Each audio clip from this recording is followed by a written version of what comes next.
Okay. The meeting will now come to order. We'll have an invocation, please. We might know. I'm going to pray. Goes then. Kwa Mishnah Jaya, Grandfather God, have watch over everyone.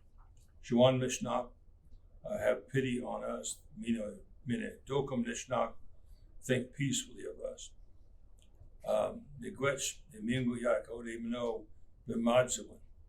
Thank you for giving us this good life.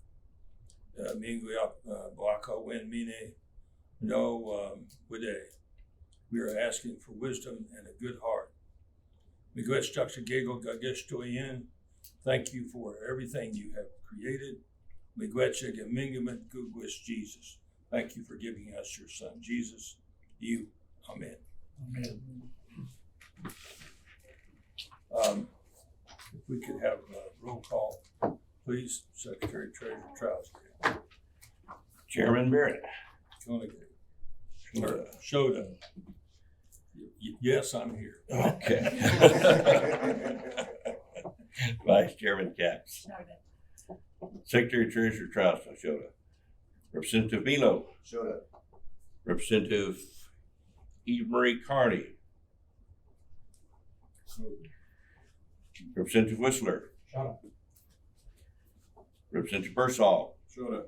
Representative Lambert. Shoda. Representative Payne. Shoda. Representative Johnson. Shoda. Representative Dave Carney. Shoda. Representative Wesselhoff. Shoda. Representative Barrett. Shoda. Representative Walters. Shoda. Representative Smiddlecoffer. Shoda. Representative Bowden. 14 present, 2 absent. 14 present, 2 absent. Next item of business is the minutes of the previous meeting held on May the 26th of 2022 and the special electronic meeting of May the 27th through June 7th of 2022. If you could read those into the record, please. Minutes of the quarterly legislative meeting, May 26, 2022. Present Chairman Barrett, Vice Chairman Capps, Secretary Treasurer Trousdale, Representatives Barrett, Bursall, Bowden, Dave Carney, Eve Marie Carney, Johnson, Lambert, Milo, Payne, Smiddlecoffer, Walters, Wesselhoff, and Whistler. None were absent. Guests were Karen Williams, Bob Crothers, George Wright, Greg Quinlan, Chris Abel, and Jamie Mocha. Chairman Barrett called the meeting to order at 5:30 p.m., followed by invocation. First item of business, minutes from a previous legislature meeting held March 3rd, 2022. Motion to approve the minutes as read was made by Representative Smiddlecoffer, seconded by Representative Payne. Motion passed 16 in favor, 0 opposed. Second item of business, minutes from previous electronic legislative meeting held May 9th through 12th, 2022. Motion to approve the minutes as read was made by Vice Chairman Capps, seconded by Representative Bowden. Motion passed 16 in favor, 0 opposed. Third item of business, Resolution 22-43-LCOE, a resolution enrolling 271 members into the Citizen Potawatomi Nation. Motion to approve Resolution 22-43-LCOE was made by Representative Wesselhoff and seconded by Representative Whistler. Motion passed 16 in favor, 0 opposed. Fourth item of business, Resolution 22-44-LCOE, resolution acknowledging voluntary relinquishment of Monroe B. Carbitcher. Motion to approve Resolution 22-44-LCOE was made by Representative Bursall, seconded by Representative Dave Carney. Motion passed 16 in favor, 0 opposed. Fifth item of business, Resolution 22-45-NR, a resolution approving the Citizen Potawatomi Nation's request to participate in the United States Department of Transportation's Tribal Self-Governance Program.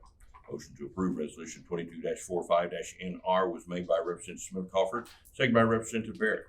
Motion passed 16 in favor, 0 opposed. Sixth item of business, Resolution 22-46-J&PS, a resolution approving the Citizen Potawatomi Nation's application for funding under the Indian Health Services Domestic Violence Prevention Program.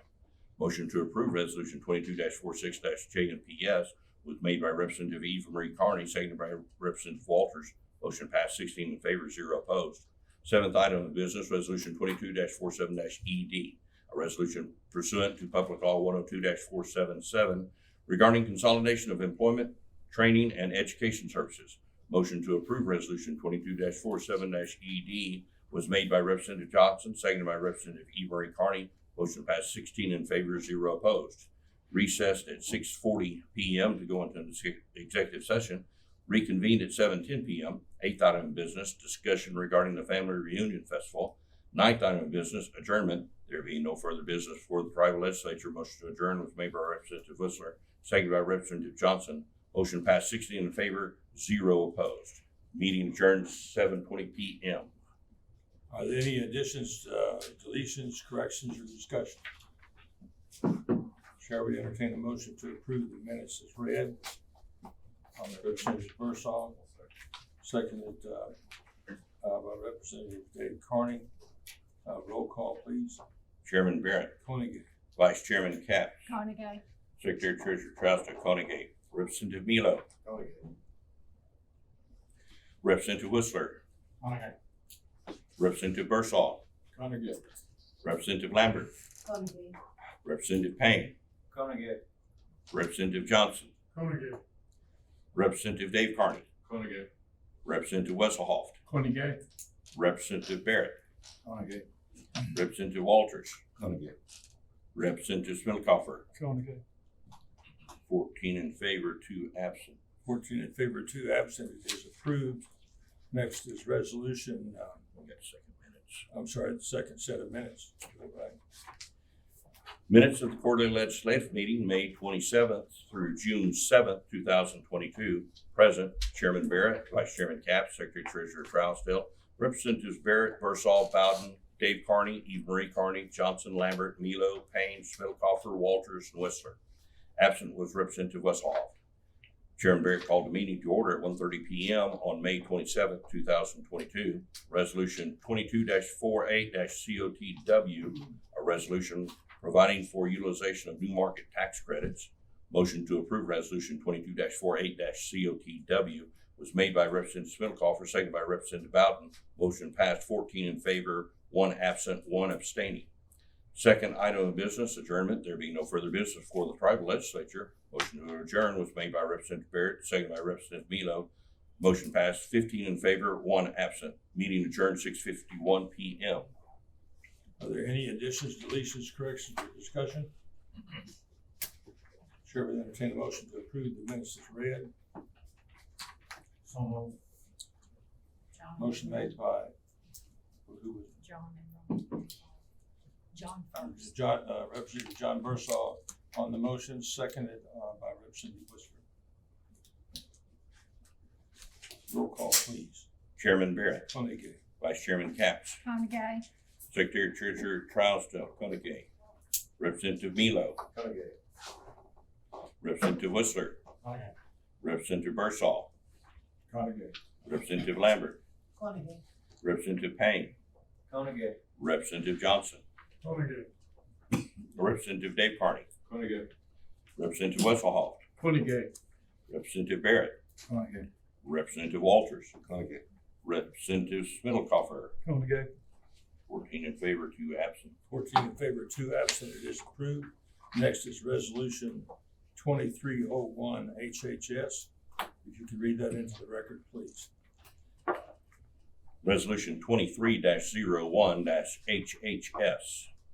A resolution authorizing the Assistant Potawatomi Nation proposed application for funding through the United States Department of Health and Human Services, Substance Abuse and Mental Health Services Administration, fiscal year 2022 Tribal Opioid Response Grant Program.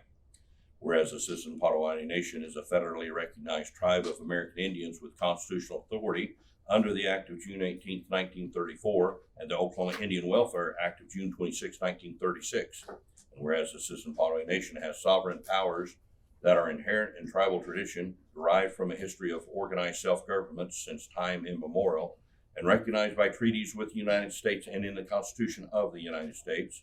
And whereas Article 4, Section 3 of the Assistant Potawatomi Nation Constitution provides for a separation of powers of the tribal government by the reservation and delegation of specific powers to other entities of the tribal government, and, except for these specific limitations, all other general powers of the government are embodied in the legislature's authority to enact legislation, transact business, and otherwise speak and act on behalf of the Assistant Potawatomi Nation in all matters on which the nation is empowered to act now or in the future. And whereas the United States Department of Health and Human Services, DHHS, Substance Abuse Mental Health Services Administration, Tribal Opioid Response Grants Program has announced the availability of grant funding to address opioid crisis in tribal communities by increasing access to FDA-approved medications for the treatment of opioid use disorder and supporting the continuation of prevention, harm reduction, treatment, and recovery support services for opioid use disorder and co-occurring substance use disorders. In addition to focusing on OUD, recipients may also support the full continuum of prevention, harm reduction, treatment, and recovery support services for stimulant misuse and use disorders, including for cocaine and methamphetamine. Whereas the Citizen Polynesian is eligible for and desires to apply for up to $1,650,000 in tribal opioid response funding. Now therefore be it resolved by the legislature of the Citizen Polynesian that a resolution supporting the Citizen Polynesian's proposed application for funding through the fiscal year 2022 Department of Health and Human Services Substance Abuse and Mental Health Services Administration Tribal Opioid Response Grant Program is hereby approved.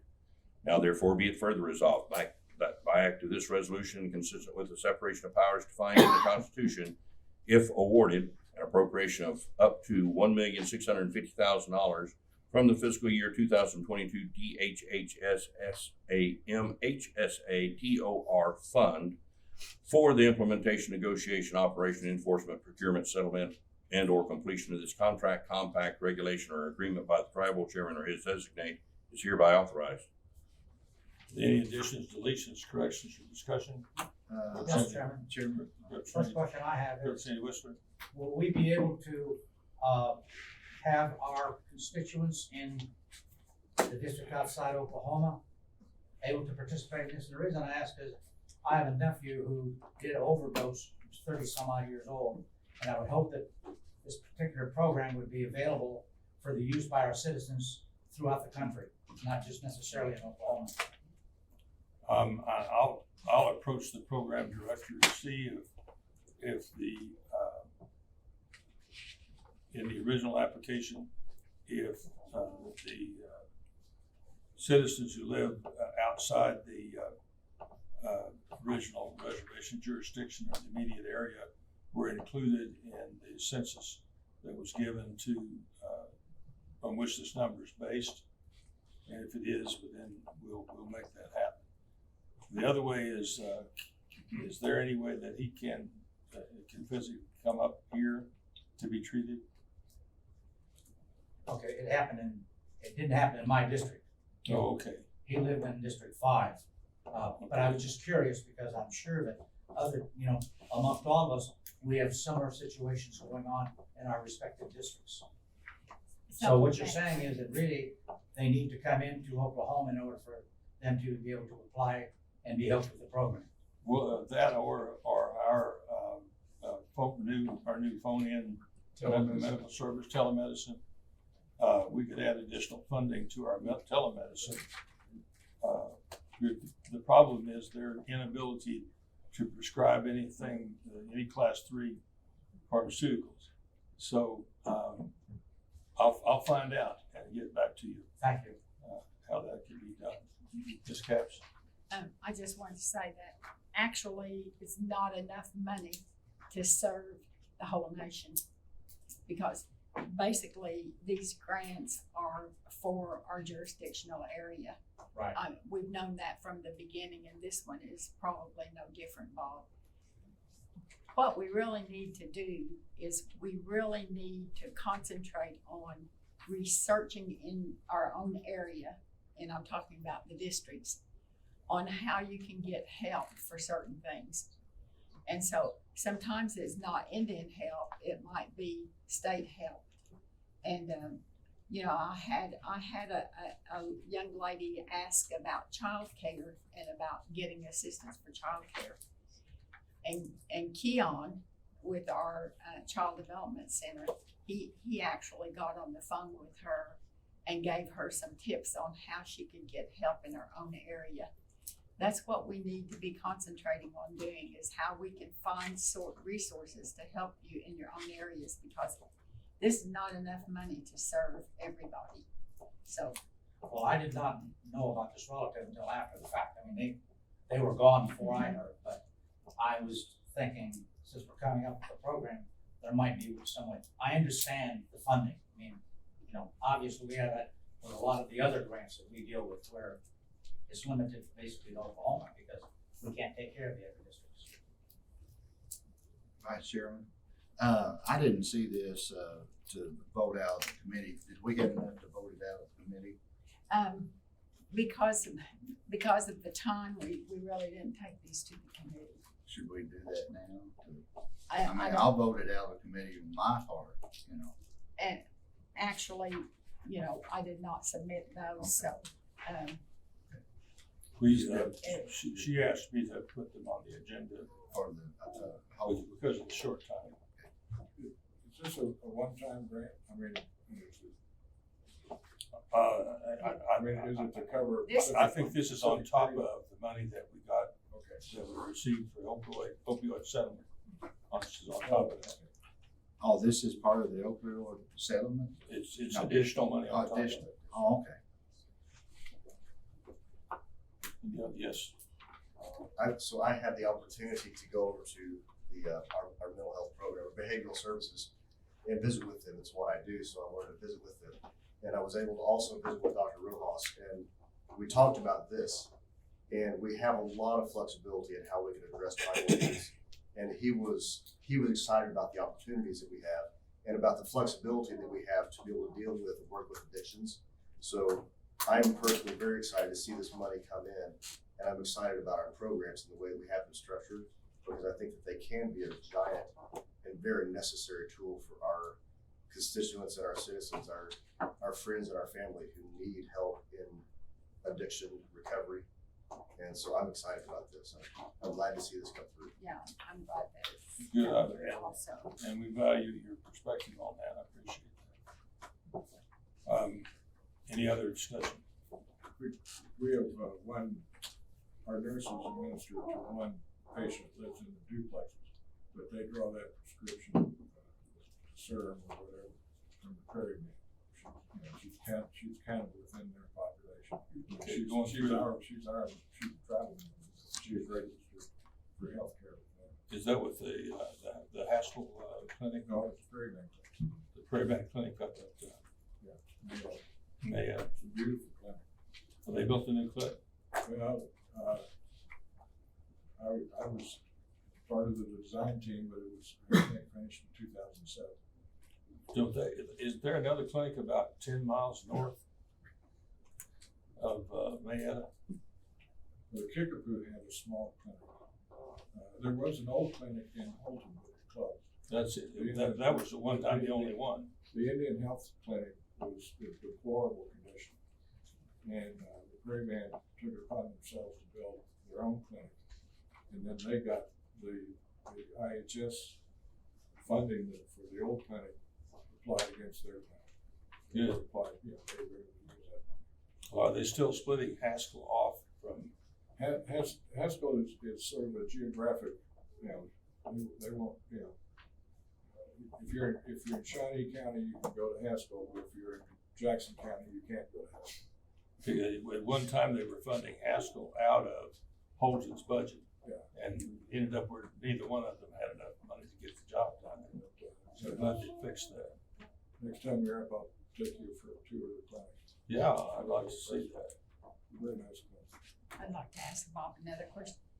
Bob, did you check to see if your nephew was in an area where they had Indian Health Service or tribal service? Yeah, part of the problem that the citizens have, and I was talking to my sister about this, is that although the other nations may receive money from Indian Health Services, many times that nation does not offer, although they have the money, it's limited to their nation only. They simply don't have sufficient funding to serve the other nations. And this is true in Texas too, in my district. We run into this. I know of cases like the Alabama Coshada. They have a hospital, yet it's limited to their people only. None of our people down in South Texas have the ability to go there. Fortunately, not too far away over in Houston, a state recognized nation decided to come up with a clinic, and it does take care of the natives down there. But this is a big problem throughout the country, as far as I can tell, where although there's money there, it's not available for our people. Our people have got to normally come back. But sometimes they will take care of our people in the area if they have Right, a some really do, good. but a lot of them don't, in quite a few of the states. Arizona, they do, they cover our people. If, what services they require is something that they handle. Right. The only time they get cut off is if it needs to be outsourced, then Arizona will not pick it up, when they have to outsource it.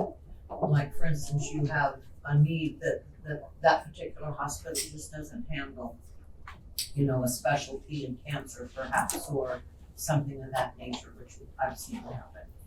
We have one elder there that was going to like Gila River, and the services are always there and have been for her, along with transportation. But this is for the wheelers. And so since the pandemic and all and shortage of funds, what they have done now is cut off picking her up, you know, the transportation part. They haven't cut the services, but they won't pick her up and drop her off anymore. They said that's for in-state tribes only. Well, the rule used to be that if there was a contract health service, which is contracted outside of the services provided by the clinic on site, then they could restrict that to their membership only. But if it was a general service offered by the clinic, then the walk-in policy of anyone with a tribal card, they were to be seen. That's why the Prairie Band operates under that. Prairie Band operates under that. Well, we all have to. I know ours does They in particular. But if we have something that we have to send out to Oklahoma City or something of that nature to a specialist, and that falls under our contract health funds, we're only funded for the people in our geographical area, service area. But they do serve Potawatomi people in Arizona, and they've got 3 hospitals, 4 hospitals actually, clinics and all kinds of things that have service available. And sometimes I go, well, I don't want to have to drive an hour to get there. And I'd say, well, for $2,500, you want to do a root canal here, go for it. Sometimes you just shake your head, Bob, if you will get me the town that person lives in, I will do a little research and see what is close to him. Okay, I'll have to ask my sister, because I'm not sure the exact city that he was living in at the time. Okay, we're on the question then. The chair would entertain a motion to approve the resolution as read. So moved. Motion made by David Barrett, seconded by Paul Wesselhoff. Roll call, please. Chairman Barrett, Honeygate. Vice Chairman Capps, Conagay. Secretary Treasurer Trouser, Conagay, Representative Mila, Okay. Representative Whistler, Okay. Representative Bursall, Conagay. Representative Lambert, Conagay. Representative Payne, Conagay. Representative Johnson, Conagay. Representative Dave Carney, Conagay. Representative Wesselhoff, Conagay. Representative Barrett, Okay. Representative Walters, Representative Spillcoffer, Conagay. 14 in favor, 2 absent. 14 in favor, 2 absent. It is approved. Next item on the agenda is resolution 2302, TCNA. If you could read that into the record, please. Resolution 23-02-TCNA, a resolution approving the Citizen Potawatomi Nation's application for funding under the United States Fish and Wildlife Service fiscal year 2022 Tribal Wildlife Program. First 3 whereas are the same as read in the previous resolution. The 4th whereas, the United States Fish and Wildlife Service Native American Programs Office is soliciting applications for funding for tribal wildlife grants for amounts up to $200,000 with no match requirement. Whereas the Citizen Potawatomi Nation has a need for funding to assist with veterinary costs at the CPN Eagle Aviary, And whereas the CPN Eagle Aviary Tribal Wildlife Grant Project will provide necessary care to birds at the facility via a partnership with the Avian Specialist Veterinarian.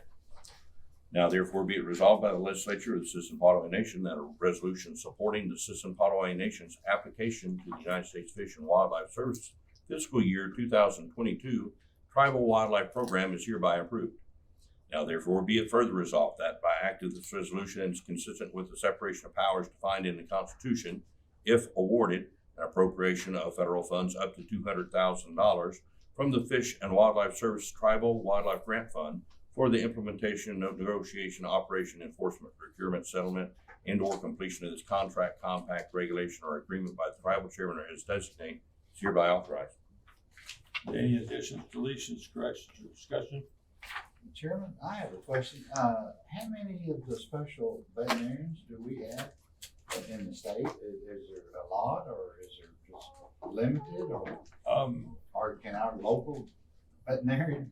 Actually, because of the proximity of Oklahoma State University, which is one of the leading veterinary schools in the country, we actually have available avian. That's the OSU then? Well, OSU is the resource. Also, the bird people do considerable amount of work with commercial chickens and turkeys and that kind of thing. So there is some industrial base that provides. I just never thought about having a specialist on the birds, but I don't know why I wouldn't have thought about it. But, Lots of times they have to consult with a specialist on the birds. Chairman, one of my constituents, and I'll get back to you later with the name of the disease, but I recently received notification from them asking what we were doing about a particular new disease that's affecting eagles and hawks. And to me, this money is coming at a very opportune time, and they were curious what we were doing to, take better care of, I shouldn't say take better care, but to try to stave off our aviary population from becoming infected. But Really? there's some kind of new disease that's just recently been put out there. Something's been attacking the chicken hatcheries. I knew there was a chicken threat, but I didn't know that hawks and eagles and such were. It may be some kind of a pox of some sort, but there is something out there. I'll get the thing and get back to you, because I want to make sure that our group over there is aware of the program. One of our customers, going on? one of our customers at the bank is in the chicken business over in Holdenville and had a pretty serious attack of some kind of disease on his commercial chicken operation. He has a post-hatch fattening operation and apparently lost a tremendous number of birds, and they're doing some treatment for him. But that's the first I've heard of any kind of avian illness. There's some in Iowa that shut down entire hatcheries. Really? Just closed them down. Any other questions? Any other discussion? Chair would entertain a motion to approve the resolution as read. Motion made by Representative Birsaw, seconded by Representative Payne. Roll call, please. Chairman Barrett, Honeygate. Vice Chairman Capps, Gotta go. Secretary Treasurer Trouser, Honeygate, Representative Velo, Honeygate. Representative Whistler, Okay. Representative Birsaw, Honeygate. Representative Lambert, Representative Payne, Honeygate. Representative Johnson, Honeygate. Representative Dave Carney, Honeygate. Representative Westhoff, Honeygate. Representative Barrett, Honeygate. Representative Walters, Honeygate. Representative Spindlecoffer, Honeygate. 14 in favor, 2 absent. 14 in favor, 2 absent. It is approved. Next is resolution 2303, the Legislative Committee of the Whole on Enrollment. Could read that into the record, please, Secretary Treasurer Trouser. Resolution 23-03-LCOE, a resolution of enrollment into the membership of the Citizen Potawatomi Nation. First 3 whereas, the same as read in the previous resolution. The 4th whereas, following people have requested enrollment in the tribe and meet requirements for membership as set forth in Article 3 of the Constitution of the Citizen Potawatomi Nation. Ellie Marie Josephson, Peyton Michael Josephson, Daniel Conrad Schultz, Hollis Harrington Carberry, Regan Elizabeth Anderson, Olivia Marie Anderson, Ava Grace Anderson, Emily Barbara Carr, Donovan Michael Golden, Tracker James Shaw, Wyatt Thomas Martin Motor, Paul Duncan Watkins, Christopher Andrew Burns Jr., Nicholas William Burns, James Adam Walters, Kyan William Crook Breyer, Wells David Crook Breyer, Tyler James Robinson, Kyler Hawk Kramer, Coughlin Joseph Blackburn, Trista Alexis Bennett, Embry Alexa Stifelmeyer, Peyton Olivia Nagoski, Sophia Grace Gann, Louis Michael Barola, Elena Cooey Thompson, Bailey Willow Bennett, Bryce Allen Dunn, Wyatt Austin Fields, Liliana Marie Peterkin, Isaac James Turner, Emma Rose May Shipshuano, Fuskfuti Cameron Faye Haney, Reed James Byler, Sage Ember Bashaw, Sebastian Lawrence Rhodes, Kobe Cole Hicks, Julia Leigh Manning, Grayson Bell Goff, Dylan James Murphy, Azrael Neil Charles Alexander Robinson, Anthony James Robinson, Roland Stephen Paul Parda, Robert Don Clark III, Thea Nicole Treadway, Antonio Christian Gomez, Olivia Rose Greco, Merritt Andrew Neely, Caden Joseph Banks, Finley Rose Perkins, Silas Ray Perkins, Hayden Michael Edward Harden, Oakley Renee Penner. Now therefore be it resolved by the legislature of the Citizen Potawatomi Nation that a resolution enrolling the above named persons as members of the Citizen Potawatomi Nation who have, by virtue of their written request for enrollment, agreed to the obligations of such membership and consented to the authority and jurisdiction of the government of the Citizen Potawatomi Nation, and are now entitled to all benefits and privileges of the citizenship in the Citizen Potawatomi Nation as described by law and tribal custom, is hereby approved. Was by any chance the first name spelling Fuscvte? Looks like it's missing. Was that a typo? That's the way it came, huh? Look at the other name over where. Look at the mother. Oh, yeah. It's a weird name, Bill, isn't it? We did a good job I pronouncing it. think we should tell the CLPs that this is probably 1/10 of the names that Dwayne usually reads at a regular Yeah. schedule. Normally there are 300 or so names that get read, but the tradition of reading the names aloud into the roll dates from a time when the only time that we met as a tribe was at General Council, and the names were read aloud at that time and voted on by the General Council or the entire assembled membership, or as many as we could get, at least 50 in one room. They have been read aloud for as long as I can remember, and I started going to business committee meetings as a 3-year-old, so I can remember back a ways.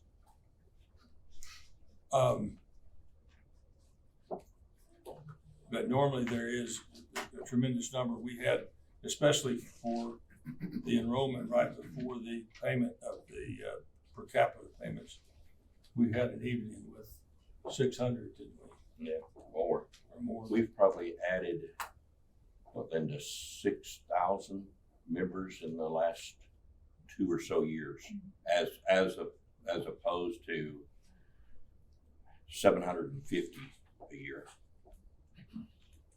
Quite a few. That brings our total to what, 36,000 something? 38,000. 38,000?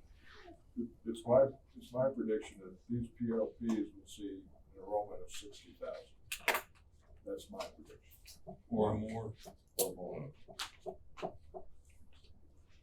Yeah, since they repealed Roe versus Wade, there'll be a lot more.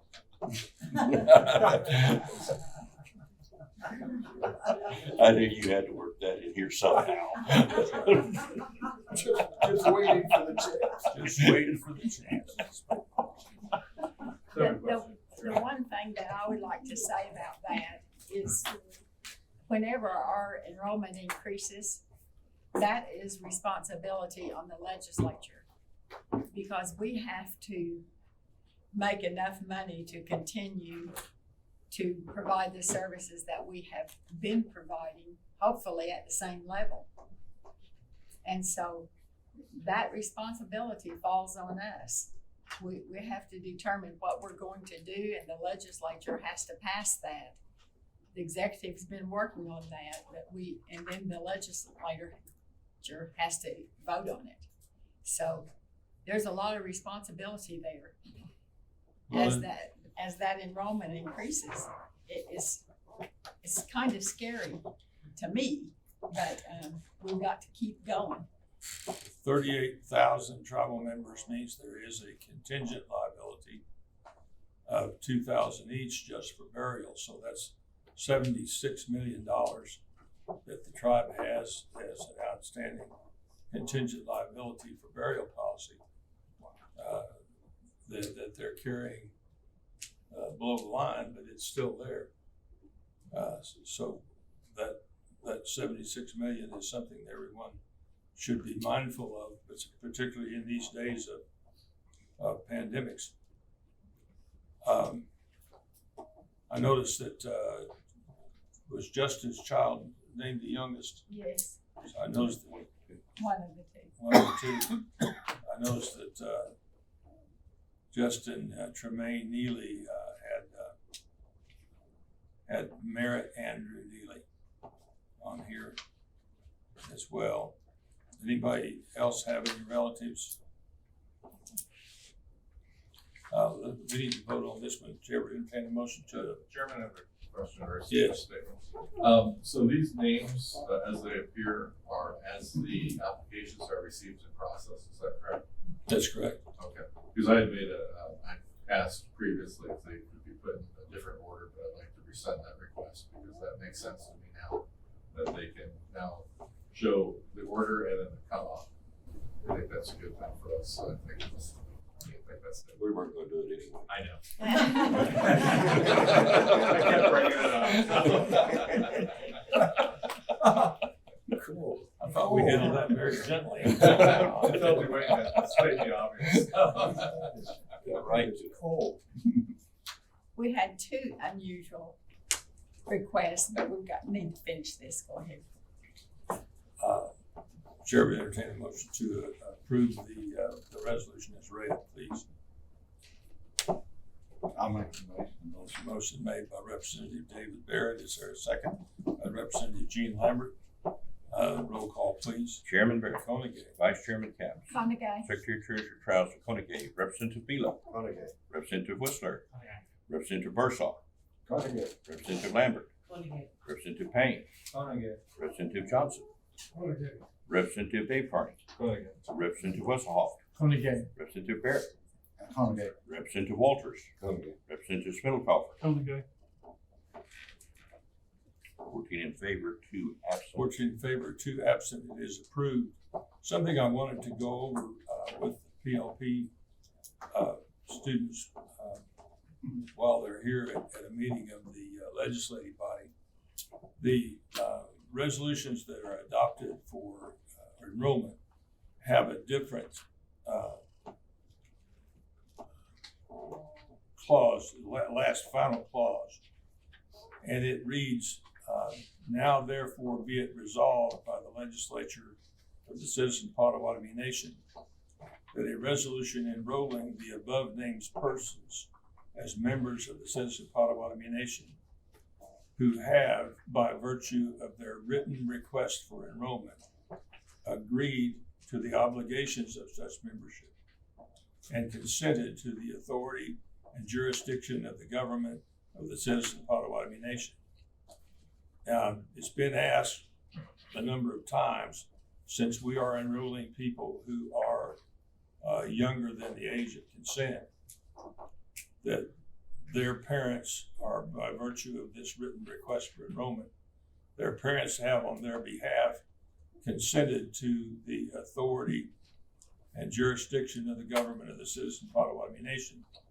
This came into question under an Indian child welfare case where there was a dispute over the custody of the child in the tribal court, and whether or not that the tribal court had jurisdiction over that child because the child was enrolled where the consent for the enrollment was given by the only one of the consenting parents, only one of the parents, because the parents had apparently split or never been together as man and wife or as custodial parents together.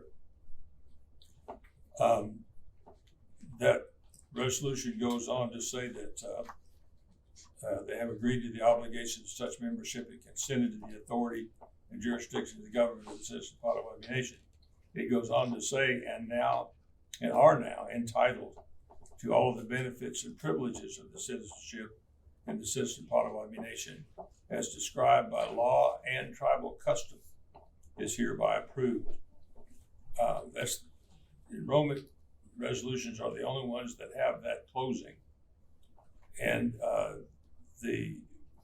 where you have either the parent or guardian within loco parenti privileges, in other words, a custodian with legal privileges to speak on behalf of the child, that they can be enrolled. At the time of their majority at 18, they have the privilege of requesting that they be removed from the rolls. They cannot, however, if there is an action in court against a member of the tribe who is of majority age, they can't ask to be disenrolled in order to avoid prosecution under the laws of the tribe if there's an action in court against them. If in the event there is an action in court against someone who is illegally enrolled, in other words, where they are enrolled with another tribe and also enrolled with the citizen Potawatomi Nation, and our Constitution prohibits dual enrollments, we still take jurisdiction over that person and precedence to their other enrollment unless there is a contest. We have had issues where other tribes have contested dual enrolled people, have had other tribes who have contested membership depending on the membership of the parent. If you have a Chickasaw father and a Potawatomi mother, the Chickasaw Nation will dispute the custody of the child in tribal court, particularly in child custody issues. So there's a strong jurisdictional issue that comes up in those events. The way the resolutions read, the rest of the resolutions read, that language, you should pay close attention to that language, because the authority of the legislature is to approve all laws and acts of the legislature. And the legislature speaks and acts by resolution or ordinance.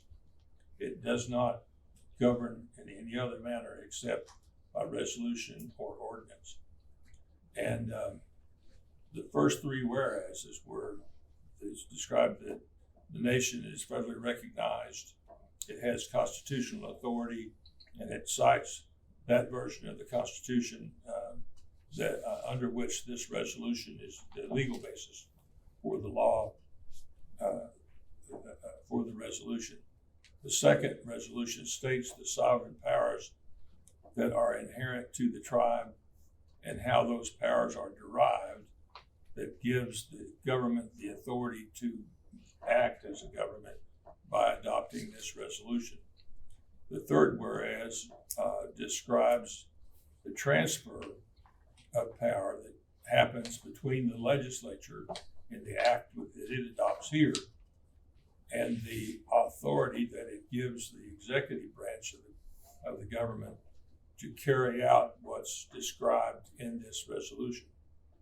In other words, it's basically a directive and a permission to act under the Constitution under this form. And it in particular, it cites the Constitution in every Article 3 of every resolution. It says, whereas Article 4, Section 3 of the Citizen Potawatomi Nation Constitution provides for a separation of powers of the tribal government by the reservation and delegation of specific powers to other entities of the tribal government. There is language in the Constitution where the power to adopt resolutions, pass laws, or delegate funds that go towards the budget of the tribe are exclusively the power of the legislature. And that's what that sentence means, where the reservation and delegation of specific powers to other entities of the tribal government, that is describing that special power of the legislature. And it says, and except for these specific limitations, that's that delegation to the executive branch or the judicial branch. And it says, except for those specific limitations, all other general powers of government are embodied in the legislature's authority, and this is a quote, to enact legislation, transact business, and otherwise speak and act on behalf of the citizen Potawatomi Nation in all matters on which the nation is empowered to act now or in the future, end quote. So that third article is the bright line between the legislative authority and the executive authority. So the Constitution delegates a certain level of authority and specific powers to those two branches of the government. And this is the language it uses to determine that. The last resolution, the last whereas in the resolution, goes to the mechanics of how that happens. After they have the now therefore be it resolved, where they actually adopt the resolution, then there's a portion of the resolution that says, now therefore be it further resolved that by act of this resolution and consistent with the separation of powers defined in the Constitution, if awarded, an appropriation of up to $1,650,000 from the FY 2022 Department of Health and Human Services SAMHSA-TOR fund for the implementation, negotiation, operation, enforcement, procurement, settlement, and or completion of this contract, compact, regulation, or agreement by the tribal chairman or his designate is hereby authorized by the legislature. So within the definition of power, separation of powers in the Constitution, that now therefore be it resolved portion of this resolution is what gives the chairman and the vice chairman and the secretary treasurer the authority to take this money, put it in the budget, and accomplish what the resolution intends. But those are identical forms in every resolution that the tribe adopts, and that has to be done in order for there to be a bright line separation of powers between the legislative and executive bodies. And if you, in the future, in your service for the legislature, if you're elected, be certain that that language does not change, or if it changes, it does not change the issue to the point that there is a blurring of the level and lines of authority between the legislative branch's exclusive authority to direct the budget and the executive branch's exclusive authority to carry out the directions that the legislature puts in its enactments. So, does anyone have any questions on that issue? Do you have any questions in general? Anything? Do you have any questions in general? Yes, ma'am. Why do you have to roll call for every resolution? Is that just how it's done? We record every meeting of the legislature, and then we broadcast it on the internet. And without a roll call vote, if you ask for a show of hands, a lot of times the camera doesn't give you a show of hands, or you would have the ability to manipulate the image in such a way that a show of hands wouldn't be, and a roll call vote. That if you don't have a roll call vote, that leaves it someone with the responsibility of doing the count. And in the old days, the way the count used to be taken in the government was the chairman. And this was true when I was chairman back in '85, and in fact, the first election that I was a part of, the chairman would say, "Everybody in favor of this guy, stand up." And so the chairman got, like his own election, he got to count as to who was standing up. Well, the people who didn't believe that he was giving them a square count would be doing this. And that person would get counted as having voted against what they were voting on. So there was an awful lot of people up counting, and there were an awful lot of people who were standing to go to the bathroom. And there were a number of times where quite a number of times where the count exceeded the number of people in the room. And so the roll call became a standard part of the civil procedure under tribal statute of how the legislature operates. And then what does Konigay mean? Does it mean here or? Yes. Konigay means present or here. Yes. Yes. I'm sorry, I'm wrong. I do that every time. Shoda means here, and Konigay means yes. Show means no. Show means no. We know that. Show. Interestingly enough, since the creation of this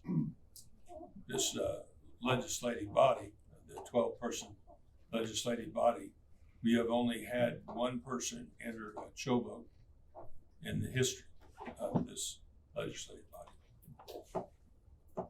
And did so a number of times. I don't know how many, but there's only been one person who voted no. Ordinarily, if you're a good tribal chairman, you try to work out the yeses and nos through compromises in the language of the legislation. You try to work that out in committee or in some way before it gets to a vote. You try to get to a compromise that satisfies everyone. All these resolutions go as a bill through committee. We all are separate members. But there are separate committees that this legislation goes through. Normally 3 to 4 members of the legislature sit in committee and review all the bills except those bills that relate to the budget and to enrollment. Enrollment is always done to the committee of the whole. That's the entire legislature. And the budget, final approval of the budget is to the committee of the whole. But the rest of the resolutions go through a hearing by committee and are approved by the committee before they are placed on the roster of bills to be read to the legislature. Mr. Chairman, if I could add a comment. Membership in our tribe does not obligate any of us to vote. But as you can tell from this last election, we got 38,000 members. I don't know how many would qualify age-wise to vote, but we only had, a couple of hundred people or maybe a few hundred people vote. Obviously, the future of our tribe is in your hands, because if you look at this table, in a number of years, we're all gray-headed people for the most part. So the future of this tribe literally will be in your hands.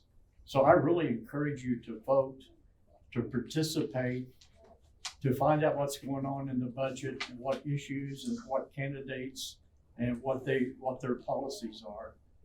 Because this government will be your government someday. Actually, it already is because they're involved or their families are involved in voting in their legislative bodies, so. That's right. One of the things that the chairman mentioned about the committees that we have, in order to give the outlying districts equal, I don't wanna say share, Representation. equal representation, pardon me. What we have is we have a member of the executive committee on each one of the committees, but then you will have 2 members from the Oklahoma group of legislators and 2 from the outlying district. So really, in order to have things pass, you cannot have, say, one group being able to control everything. There's got to be some agreement with at least one member of one of the group with the other 3. So it really is a super good system because we can't really come to a place where we're deadlocked. There's gotta be some agreement with us, and there are times that we get into pretty lengthy conversations, believe me. Some of these meetings will go on for quite some time on any given particular resolution. Some of them, there's a lot of time spent. And it's the prerogative of the presiding officer, whether or not in the event of a bill comes out of legislature, of how it goes on the roster of bills to be heard by the legislature. If that piece of legislation or something in that legislation represents an issue that has the potential for unresolvable rift within the legislature, then it can simply be held over for future discussion and voting on in the future until we reach a resolution on the issue. The reason that there are 12 people in the legislature is because and the way they're set up is there's supposed to be 6 that are elected from districts where there are at least 2,000 people, 6 that are outside of Oklahoma. Our 38,000 members are set up approximately 1/3 of them live in Oklahoma and 2/3 of them live outside of Oklahoma. So one would think, well, the weight of the government and the weight of the voting of the government should lie with those members outside of the state of Oklahoma. Unfortunately, our jurisdiction, the land over which we govern, is limited to these lands that we were put on by the federal government back in 1861 or 1867. So Oklahoma is our jurisdiction. And so the way we decided to come to a compromise of equal representation for people outside the legislature, outside the state, and inside the state was there are 6 from outside the state, and then there are 6 from inside of the state. But of the 6 from inside of the state, 3 of them, half of them, are voted on by the entire population of the tribe around the country. So theoretically, the people who live outside of Oklahoma have a 2/3 majority of the ability to cast votes to elect 2/3 of the legislature, except the 3 that are voted on by the entire population of the country. All are required to be residents of Oklahoma, so they can represent Oklahoma and its half, its 50% representation within the state. That's basically to keep the people from outside of the state saying, those folks in Oklahoma don't pay any attention to us anyway. Let's sell it all and split the money up and be done with it.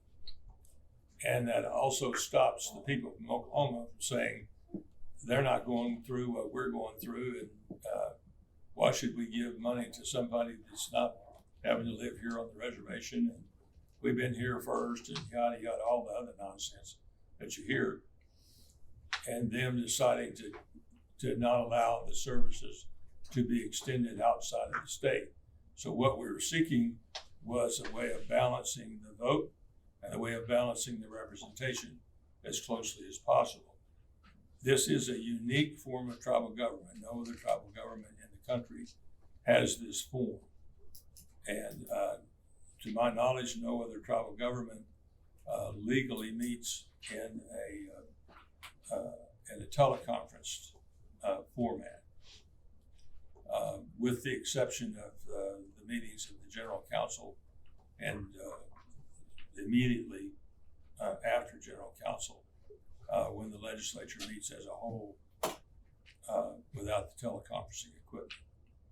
But that private network that we operate, it has the ability, as this body does, to go into executive session and to meet in confidence if the issue has to do with issues that are particular to individual members of the tribe and their families, that is an issue that relates to child custody or something that has to be kept confidential according to the statutes and laws, or if it is an issue that is sensitive to the business of the tribe, to where openly talking about our financial strategies and our investment strategies and issues relating to employment that are sensitive to the betterment of the nation, that we'll go to executive session. A lot of times, I'll admit, we go to executive session because we can't agree. And it would be better not to air your dirty laundry in front of the whole world on the internet. It's better for us to get the more vociferous of the disagreements resolved before we get in front of the public, because the television or internet has a way of magnifying things, and once it gets from that medium over to Facebook or TikTok or Paddywhack, then it starts to lose its realism. I'm not a big Facebook, TikTok fan, or any of the social media that have somehow magnified the politics of this country into something that it is not entirely. Giving people an anonymous voice without being accountable for their speech and behavior it's mob rule, and it's not a good thing for the country, because it's a mob speaking, and for companies to put algorithms on those publications that give those portions of the interactions on the website, that put algorithms in place that magnify the dispute or the hostility of that, is wrong, and they should be restrained by the government, in my opinion. Since unfortunately people can't seem to restrain them, and they're owned by the richest people in the world. So. Chairman, I hate to keep interrupting, but one of the things that seems to come up periodically is we get questions about full disclosure and transparency. Would you mind covering that so that they understand? Because a lot of people don't understand why we're not as transparent as they would like for us to be. Well, the ones that say we're not as transparent as they would like for us to be are wrong. I don't know any other way to be more transparent, because we virtually do all of our business in public. What I'm getting at is we once had our full budget released which we simply really can't do.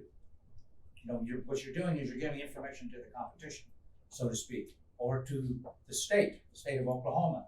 It's not that we're trying to be secretive, it's just that there are things that I believe that we really don't want others to know how we're doing, what grants we're applying for, because a lot of things are very competitive.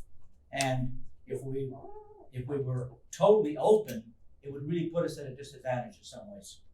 Well, and by totally open, in other words, as an enrolled tribal member, if you present yourself here at tribal headquarters and show your card, your enrollment card, the Secretary Treasurer Trousdale, he is obligated to show you any and every document that this tribe generates as a government, with the exception of some of the adoption rules where the adopted child would be endangered by someone knowing where they were. And tribal rolls. And tribal rolls. You can look at tribal rolls, but you can't record all the tribal rolls, or else you would be getting 2,000 or 3,000 telephone calls a day from insurance for the insurance on your car has expired. I believe it's the one that you get most of them on.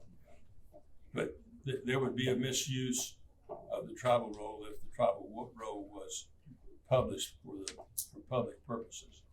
And that is the case, by the way, of all the tribes. All the tribes have very similar rules.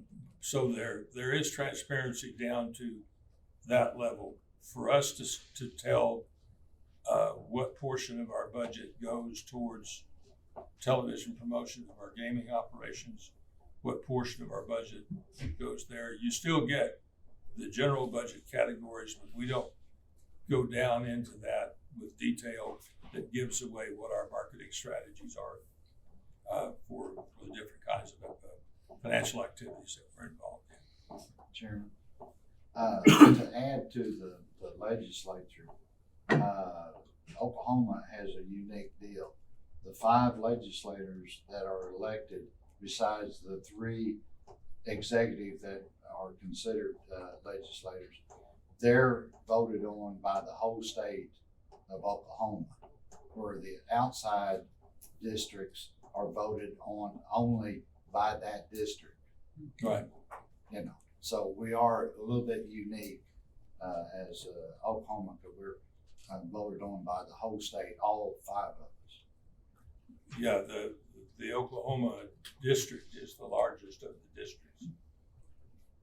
But it's interesting to know that we had about approximately 1,500 votes cast in this election. Right. We have 38,000. Of course, we did just the 18 years of age and older can vote, but we had a lot of people out there who didn't vote. Yeah. And I think that's one reason that the PLP is so important. When you go away from here, hopefully for the rest of your life, you'll vote in our elections. And so we have added votes because of the legislators and because of the PLP. We've added votes throughout the years, but we haven't added enough. Now, in his election, which was a heated election, we probably had about 10% of the voters, but it wasn't enough. It's still not enough.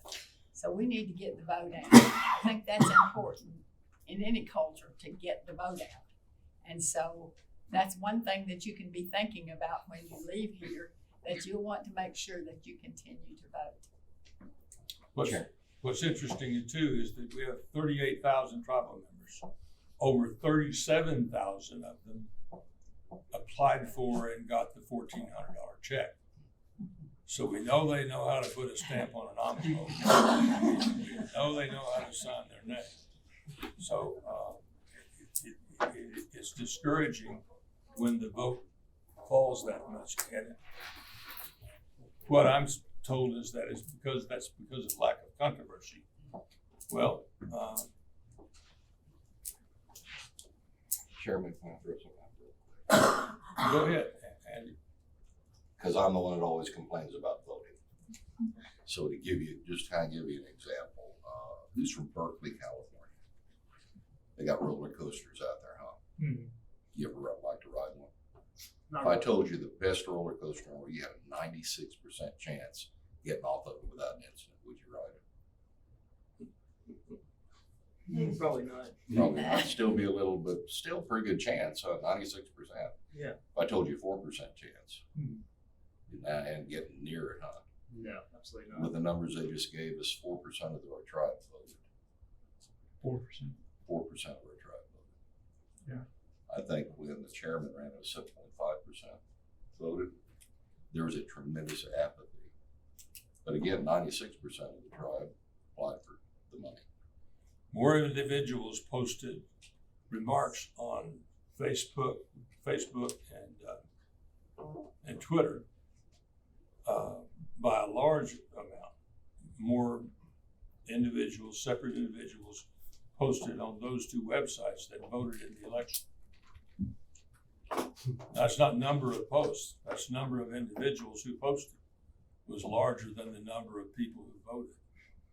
So anyone who has some idea about how we can enlarge this franchise that we vote on, we're open to that. And that seems to be what's plaguing our country too. I mean, still here in the United States, we still, we don't, you know, we're a long way from having the majority of the eligible voters in this country vote. I have like one suggestion possibly.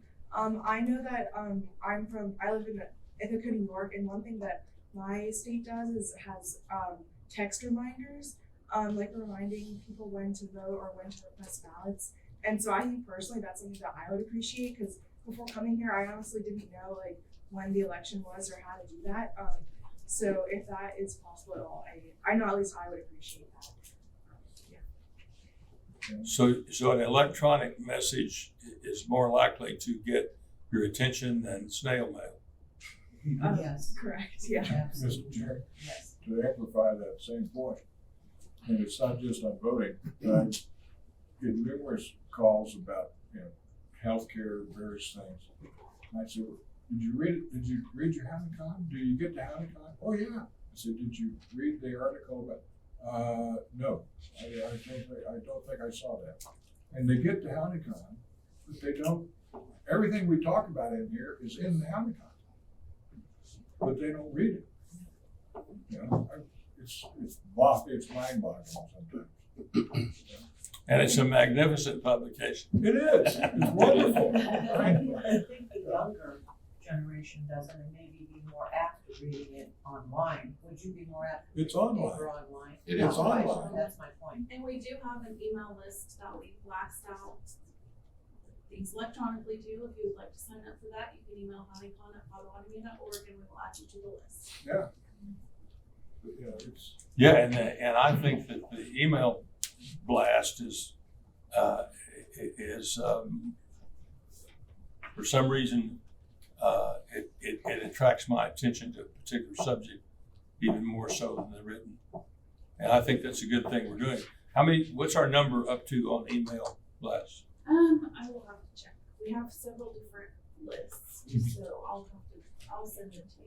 But it's a few thousand for each list. And it's upwards of 10 to 30,000 for some of our marketing lists to the tribe. Great. Anything else from? Yeah, Chairman. Sorry, go ahead, John. I got a very positive thing before we adjourn.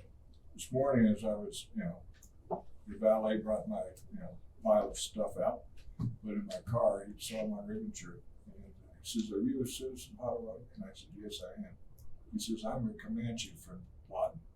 He says, "Every tribe in Oklahoma should see what you all have." And that's up to you. That's your response. I mean, what you've done for us. That sounds like Tevin Foster. Thank you. Walking out there. Thank you. This kid he said, "I'm overwhelmed at what you all do." That's good to hear. The Comanche chairman is going to be visiting us this week. I had a note from him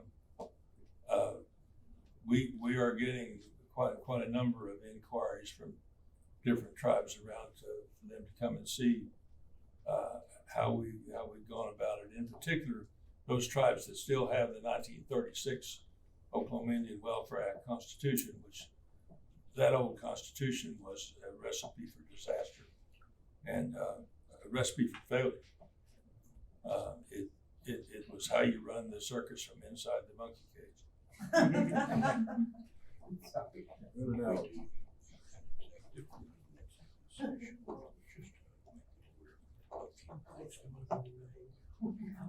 Oh, okay. We have lunch in with the PLPs in the long room, and the long room, of course, is up there. If you members of the legislature would hold back, we have a short executive session, and then we'll go up and join them at.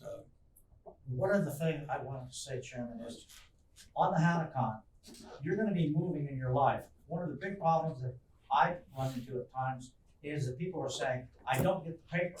The problem is, they don't notify us that there's a change of address.